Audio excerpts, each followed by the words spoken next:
You're right. Rap careers can rise and fall so quickly these days. One minute, an artist is at the top of the game, with everyone eager for a feature or collaborating with them, and the next, they're forgotten. This rapid shift often brings public scrutiny and embarrassment. The saying, "the higher you climb, the harder you fall," rings especially true in the music industry, where fame can be taken away if you don't know how to maintain it. A great example of this is Ice Spice, who has had her own share of attention and criticism. There are countless reasons for this, but one of the biggest is the fast food nature of music today. Everything feels rushed, and trends come and go in an instant. Social media plays a huge role in this, enabling artists to blow up overnight. But because fans don't always form deep connections with the music or the artist, they move on just as quickly to the next hot thing. Without that consistent fan base, if the streams dry up and the shows stop filling up, the industry can turn its back on you in no time, and other rappers stop hitting you up immediately. Before the release of Munch, Ice Spice didn't have a huge fan base, but the track quickly propelled her to the top of the charts, racking up over 62 million views in just 2 years. How much was there before Munch, and then how long did it take for things to go crazy?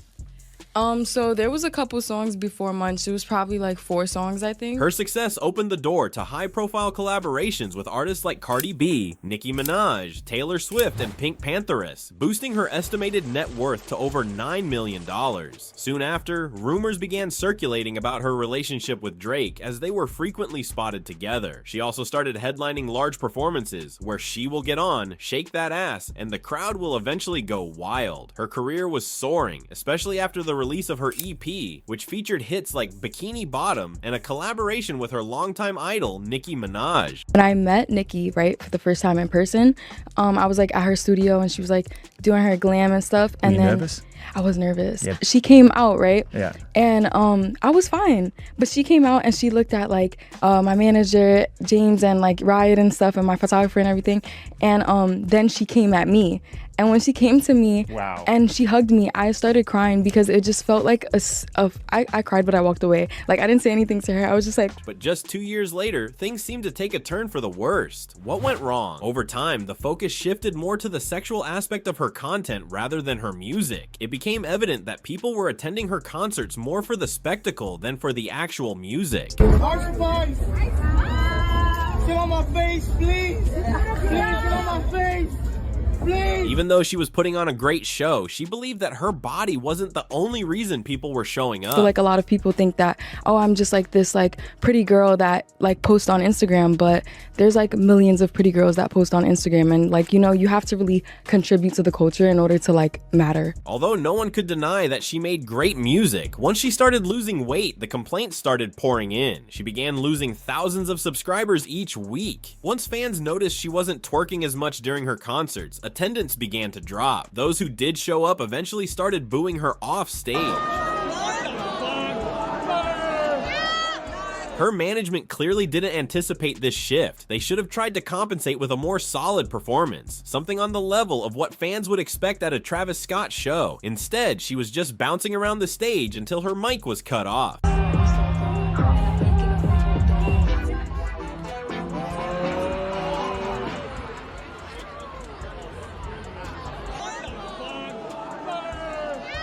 It began to feel like her management wasn't really handling things well. She even showed up on Kai Cenat's stream, and when asked to freestyle, she couldn't deliver. Okay, let me hear you freestyle. You gotta start going. I'll start. No, you start.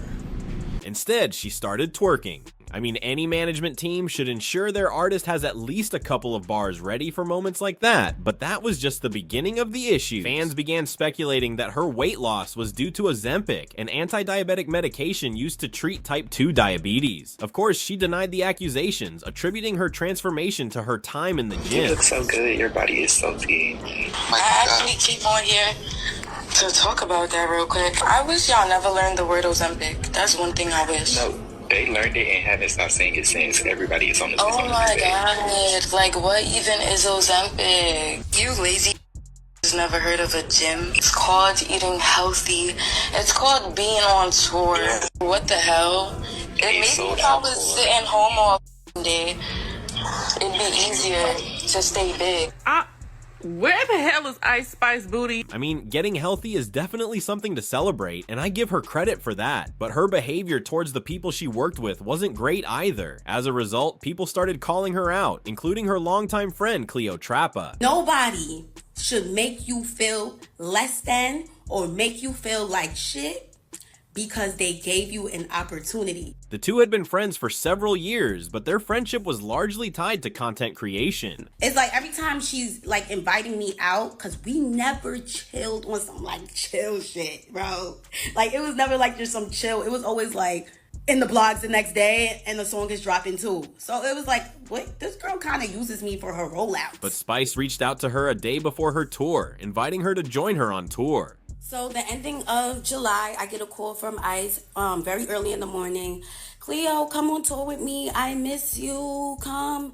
And I'm just like, girl, I'm not about to come on tour with you and watch you perform all month. Like, I got a nigga. I got stuff that I could be doing. I could be getting money. I have opportunities in New York. I have brand deals. I have things that I need to focus on. So for me to travel all over the United States with you to watch you perform kind of crazy. She's like, no. I want you to perform. And I gagged. You want me to perform? She ain't never, ever brought me out on stage. Ice Spice promised she would take care of everything, so Cleo Trappa decided to go, seeing it as a great opportunity to gain more exposure by opening for Spice. But it turned out that Cleo was scheduled to perform before the actual show even kicked off, which meant she didn't get the exposure she was promised. Online says the show starts at 8. It would even say 9 sometimes. And guess what time I was going on? At 7:30, 7:45. I was going on before the show starts. So that was kind of weird in itself. As if that wasn't bad enough, she wasn't listed on the lineup, didn't get a dressing room, wasn't provided a hotel room, and was excluded from team meals while on the road. And we just sitting on the bus. We just like, yo, like, can somebody come with us to McDonald's? Like, nobody want to walk there by themselves. We fake want a man with us. They like, oh, that's mad far. Like, nah, like, where there's a desert, it's scary. I'm like, okay. Nobody said anything about food still. Come to find out, everybody ate. Can you believe that? Everybody ate. Guess what? They all went to a steakhouse. After the tour, Cleo reached out to Ice Spice, expressing her frustration and how let down she felt by the whole experience. However, Ice Spice responded by saying it wasn't her fault and that Cleo was blowing it out of proportion. She even addressed it on a Twitter space, repeating the same thing. Y'all put in laughing faces. Y'all know this is not funny. Bitch, you not gonna tell the people how we was at an Italian restaurant and you ate so much food, you fucking vacuum, that the server was like, where did the food go? Like, stop it right now. You talking about she ain't let me to the back of her room on her tour bus. She had this big ass room. Bitch, can I play with my one time? As if that wasn't enough, rumors began swirling about Ice Spice and Offset allegedly getting intimate behind Cardi B's back, with claims that Ice was playing both sides by using Cardi and Nicki to further her career. But the drama really kicked off when popular wig maker the Bella brand exposed Ice for refusing to pay for over 20 custom wigs made for her tour. Ice and her team had originally reached out to Bella for the wigs, but then canceled at the last minute, just as they were about to ship. To make matters worse, Ice allegedly tried to get the wigs for free. While exposing Ice for trying to rip her off, Bella also revealed that Ice had sent her pictures of Nicki's past wigs, asking her to recreate them. But Bella didn't stop there. She dropped texts and photos showing how Ice had asked her to replicate Nicki's looks from years ago. It almost seemed like Ice was trying to be Nicki instead of embracing her own style. People have been accusing Ice of this for a while, but Ice and her team have consistently denied the claims. Then she allegedly got involved with Central C, claimed Offset was trying to link up with her,